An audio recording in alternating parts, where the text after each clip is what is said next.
അദ്ദേഹത്തെ പോലെ തന്നെ ഔട്ട്സ്റ്റാൻഡിംഗ് ആയ ഒരാളല്ലേ. ഒരു പക്ഷേ പ്രതിഭ നോക്കുകയാണെങ്കിൽ അദ്ദേഹത്തെക്കാൾ പ്രതിഭയുള്ള ആളാണ് ശ്രീകുമാരൻ തമ്പി. സംശയം എന്താ? ശ്രീകുമാരൻ തമ്പിയുടെ വേറൊരു പ്രശ്നം കയറി വന്നു. അദ്ദേഹം ഇന്നും സംസാരിച്ചിട്ടുണ്ട്. അതിന് സച്ചിദാനന്ദൻ ഒരുപാട് അബദ്ധങ്ങൾ പറഞ്ഞ മറുപടിയായി. ഒരബദ്ധമല്ല, എ ക്ലസ്റ്റർ ഓഫ് ഫൂളിഷ്നസ് പറഞ്ഞു. ഒന്നെന്താ, ഞാനല്ല സെക്രട്ടറിയാണ്. അതങ്ങനെ ചെയർമാൻ അറിയാത്ത ഒരു സെക്രട്ടറി അവിടെ, അത് തന്നെ മോശമല്ലേ. രണ്ടാമത്, ആ കമ്മിറ്റിയിൽ ആരും ശ്രീരാമൻ തമ്പിയുടെ കവിത അംഗീകരിച്ചില്ല. ഇങ്ങനെയൊക്കെ പറയേണ്ട കാര്യം അദ്ദേഹത്തിനുണ്ടോ? അദ്ദേഹത്തെ പോലെ തന്നെ ഔട്ട്സ്റ്റാൻഡിംഗ് ആയ ഒരാളല്ലേ. ഒരു പക്ഷേ പ്രതിഭ നോക്കുകയാണെങ്കിൽ അദ്ദേഹത്തെക്കാൾ പ്രതിഭയുള്ള ആളാണ് ശ്രീകുമാരൻ തമ്പി. സംശയം എന്താ? ശിവാനന്ദ തമ്പിയുടെ കവിത വായിച്ചു നോക്കിയാൽ പോരെ.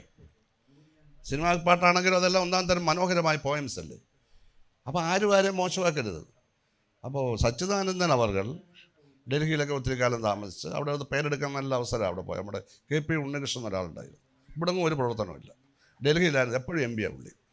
അല്ല, എനിക്ക് അഭിപ്രായവ്യത്യാസമൊന്നുമില്ല. അദ്ദേഹത്തിന് അതിനുള്ള സ്വാധീനം ഉണ്ടായിരുന്നു, അദ്ദേഹത്തെ എല്ലാവരും അറിയുമായിരുന്നു. പക്ഷേ കേരളത്തിലൊന്നും പ്രവർത്തനമൊന്നും ഉണ്ടായിരുന്നില്ല.